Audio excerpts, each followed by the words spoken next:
អ្នកខាងនេះមក4កន្លះយប់គឺងើបផាត់មុខឯណាអ្នកទាំងអស់គ្នាចាមិនមែនងើបទេគឺអត់កេងតែម្ដងអ្នកទាំងអស់គ្នាបើថាខ្ញុំកេងគឺអ្នកទាំងអស់គ្នាដឹងអីចាគឺធ្វើអត់តាន់ទេរបៀបថាតណៅយើងក៏មិនសូវលឿនរបៀបថាធ្វើខ្លួនអីគ្រឿងចេះកញ្ចប់ហ្នឹងក៏វាមិនសូវលឿនអីប្រហែលដែរអញ្ចឹងអ្នកទាំងអស់គ្នាចាថ្ងៃនេះគឺខ្ញុំស៊ូអត់កេងតែម្ដងអ្នកទាំងអស់គ្នាចាមក4កន្លះងើបនិយាយទៅមក4កន្លះគឺហាងជាង make up គាត់ឲ្យគាត់មក make up ខ្ញុំហ្មងអ្នកទាំងអស់គ្នាចាឥឡូវនេះអត់តាន់ប្រែកាយទេអ្នកទាំងអស់គ្នានៅមុខស៊ីនឡើយសិនណាចាំមើលរបៀបថាឈុតកម្មវិធីគេថ្ងៃហ្នឹងមានអីគេខ្លះ make up ធ្វើសក់អីមិនខ្លះអីអញ្ចឹងចាំអត់មើលផឹកឡើងអ្នកទាំងអស់គ្នានេះគឺមានជាការចាប់ផ្ដើម start ទេណាអ្នកទាំងអស់គ្នាចាសាកមកប្រហែលបងយើង4កន្លះហ្មងអ្នកទាំងអស់គ្នាចានិយាយទៅគឺរបៀបសាបលឿននេះអញ្ចឹងណាជាងអត់កេងដែរមែនបងអត់ដែរកេងម៉ោង1ម៉ោងចាបើខ្ញុំអត់ដេកហ្មងវគ្គនេះវគ្គហានិភ័យទៀតណាអ្នកទាំងអស់គ្នាគឺដាក់ឡែនទៀតណាយើងអត់កេងហងហើយឥឡូវនេះ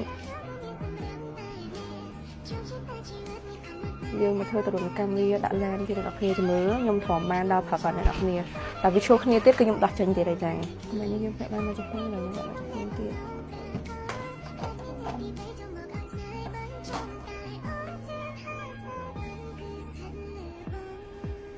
ឥឡូវនេះម៉ោង6កន្លះគឺខ្ញុំហើយជាស្ថាពរអ្នកទាំងអស់គ្នាចា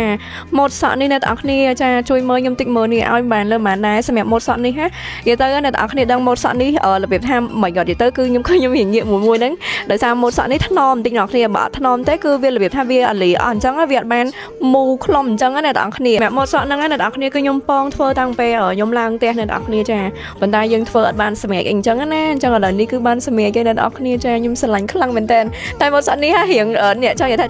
យើងនិយាយអញ្ចឹងគឺមានអារម្មណ៍ថាអ្នកគេទាញយើងទៅពីក្រោយមកអ្នកគ្នាព្រោះវាធ្ងន់ហ្មងណាអ្នកនរគ្នាចាឲ្យមនុស្សអត់កេងអត់អីអញ្ចឹងទៀតឥឡូវមកធ្វើអញ្ចឹងទៀតអ្នកនរគ្នាយីមែនដូចធ្វើបាបខ្លួនឯងអញ្ចឹងប៉ុន្តែដើម្បីតែស្អាតណាអ្នកនរគ្នាហើយឥឡូវនេះនិយាយពីម៉ូតសក់នេះអ្នកនរគ្នាអាចមើលចា make up ខ្ញុំបានថ្ងៃនេះគឺរបៀបផឹកឡើងគឺយើងយកតិចប៉ុន្តែស្អាតអ្នកនរគ្នាចាបែបរបៀប clean វាអត់អញ៉ៃស្កេសអីច្រើនណាអ្នកនរគ្នាចាមិនដែរអ្នកនរគ្នារត់ឲ្យជាមួយនឹងម៉ូតសក់ខ្ញុំហើយជាមួយនឹង make up អ្នកនរគ្នាឲ្យមិនលើមិនដែរបើសម្រាប់ខ្ញុំថ្ងៃហ្នឹងគឺហ៊ាននិយាយថាឲ្យ10លើ10ហ្មងអ្នកនរគ្នាចាអញ្ចឹងឥឡូវនេះយើងហើយអញ្ចឹងយើងទៅលោសម្លៀកបំពាក់ចាំអត់មើលថាឈុតរបស់ខ្ញុំមានរបៀបថាហុករៀងបែបម៉េចអីអញ្ចឹងណាដោយសារតែថ្ងៃនេះគឺខ្ញុំធ្វើម៉ូតសក់លើកឡើងលើណាតោះមកដល់ឈុតទៅភ្ជាប់ពាក្យគេមួយខ្ញុំអ្នកនរគ្នានិយាយទៅគឺ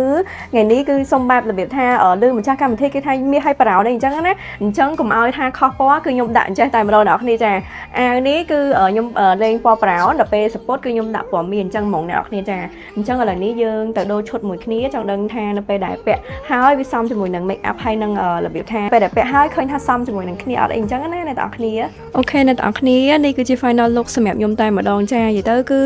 បែបរបៀបថាក្អាវពណ៌ប្រោនអីអញ្ចឹងណាអ្នកនរគ្នារ៉ាត់ឲ្យខ្ញុំមកលើមកដែរជាមួយនឹងឈុតនេះអ្នកនរគ្នាចាដល់ពេលស្អាតពេកទៅដឹងនិយាយថាមិនគេអ្នកនរគ្នាលឺថា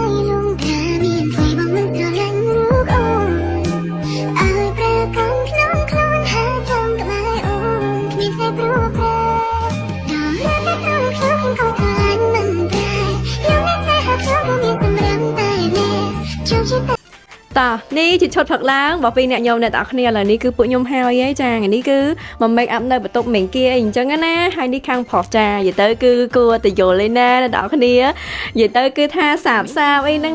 គេពាក់ទៅកម្មវិធីមកលាក់អីអញ្ចឹងណាអ្នកទាំងគ្នាគួរយល់ថាខ្ញុំចាស់លុយប៉ុណ្ណាដើម្បីតែមកកម្មវិធីនេះអស់ចំណាយអស់ប្រហែលមើលទៅអត់ដឹងទេយើងមិននិយាយទេចាតែឥឡូវនេះអ្នកនរគ្នាជួយរ៉ាតជាមួយនឹង outfit ខ្ញុំហើយជាមួយនឹង outfit មេងគីចានិយាយទៅគឺថាពាក់ពណ៌ប្រោនដូចគ្នាហ្មងអ្នកនរគ្នាថ្ងៃហ្នឹងគឺសុំ couple ជាមួយនឹងគីណាអូខ្ទេចសក់អញហើយសក់នឹងគេឲ្យធ្នមស្នំអីទេតាតែអញ្ចឹងទៅតែឥឡូវហើយអ្នកនរគ្នាចារ៉ាតឲ្យកុំភ្លេចចារ៉ាតឲ្យម្នាក់ម៉ានលើម៉ាននេះងើប make up តាំងពីម៉ោង4បើមេងគីម៉ោង5ចាធ្វើសក់ដែរតាអូខេបើនិយាយពីឈុតលេខឃ្លៀតនេះវិញណាអ្នកទាំងគ្នាមានទាំងសុកជ្រន់មុន